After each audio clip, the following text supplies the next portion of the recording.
আজি যথেষ্ট ভাল লাগিছে ইমান ভাল খবৰ এটা আহিব বুলি ভবা নাছিলোঁ কিন্তু আজি ৰজত কমলৰ দৰে এটা পুৰস্কাৰ পালোঁ এয়া মোৰ কাৰণে গৌৰৱ আৰু আনন্দৰ দিন আজি আচলতে প্ৰথম সিনেমা আছিল মোৰ জীৱনৰ এখন পাইটাং নামটো যাৰ মিনিংটো হৈছে ষ্টেপ অফ হোপ আৰু এটা খোজ আগবাঢ়ি যাওঁ তো জীৱনৰ প্ৰথম সিনেমাখনত ৰাষ্ট্ৰীয় পুৰস্কাৰ পোৱাটো বহুত গৌৰৱৰ বিষয় আৰু মই গৌৰৱ কৰোঁ আৰু ইয়াৰ কাৰণে মোৰ টেকনিচিয়ান গোটেই আৰ্টিষ্ট সকলো টিমটো গৌৰৱবোধ সকলোৰে টিমৰ কষ্টৰ ফল এয়া বুলি ভাবোঁ পাইটাং ছবিখন টাইফাকে ভাষাৰ হয় টাইফাকে লোকসকল 1775 চনত হুৱাংহো ভেলীৰ পৰা আহিছিল ম্যানমাৰৰ আৰু চাইনাৰ বৰ্ডাৰ তেওঁলোকে 1775 চনত অসমলৈ আহোঁতে লগত 400খন পুথি লৈ আহিছিল পৌৰাণিক পুথি যিটো টাইফাকে ভাষাত লিখা আছে আনকি তেওঁলোকৰ তাত সোণ পানীৰে চৰোৱা পুথিও আছে সাঁচি পাথৰ পুথি আছে এনেকুৱা পুথি কিছুমান আছে কিন্তু পুথিবিলাকত কি লিখা আছে সেই কথা কোনেও নাজানে ধৰি লওক মহাভাৰতখনো লিখা আছে মহাভাৰতখনৰ নামটো তেওঁলোকৰ ভাষাত বেলেগ হয়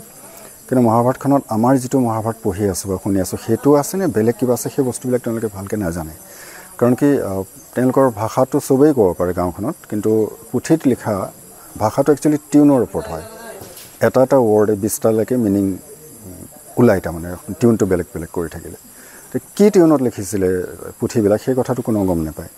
ফলত 4খন পুথি এটা দিনত হেৰাই যাব যদিহে তাৰ মিনিং উলিয়াব নোৱাৰে দ্বিতীয়তে তেওঁলোক 2000 জনগোষ্ঠী আছে অসমত এই জনগোষ্ঠীটো ইউনেস্কো অলৰেডি ঘোষণা কৰিছে শেষ হ'বলৈ যোৱা জনগোষ্ঠী বুলি তো এই দুটা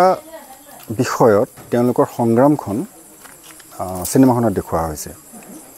তাৰ চিনেমাখনত অভিনয় কৰিবলৈতো তেওঁলোকৰ ভাষাটো বেলেগে নোৱাৰিব আৰু বেলেগক অভিনয় কৰিলেতো মেকানিকেল হ'ব তো সেইকাৰণে মই সেইখন গাঁৱৰে যিখিনি কমন মানুহ সেই কমন মানুহখিনিৰ হতুৱাই অভিনয় কৰাইছিলোঁ তেওঁলোকক 20 দিনমান মই ৰিহাৰ্চেল কৰাই পেলাই অভিনয় কৰালোঁ আৰু চিনেমাখন দেখিলে গম পাব যে তেওঁলোকৰ অভিনয় অতি সুন্দৰ হৈছে খুব ভাল কাম কৰিছে সেই তেনেকৈ চিনেমাখন নিৰ্মাণ কৰিলে চিনেমা নিৰ্মাণ কৰিব যাওঁতেও বহুত বেছি কষ্ট হয় আৰু মানুহখিনি যিহেতু নাজানে টেকনিকেল কথাবিলাক নাজানে কেতিয়াবা এবাৰ দুবাৰ তিনিবাৰ এনজি হোৱাৰ পিছত মানুহজন গুচি যায় মই চিনেমা নকৰোঁ নদীত জাপ মাৰি দিম আকৌ গৈ তেওঁক বুজাব লগা হয় আহক আপুনি ধৰি মেলি আনি পেলাই অভিনয় কৰোৱা হয় এনেকৈ সংগ্ৰামত কৰি পেলাই কামখিনি কৰিছিলোঁ কিন্তু সেই গোটেই সংগ্ৰামখনৰে এয়া এটা ৰিজাল্ট হয় ফল হয় বুলি ভাবোঁ যিটো আজি পুৰস্কাৰ পালোঁ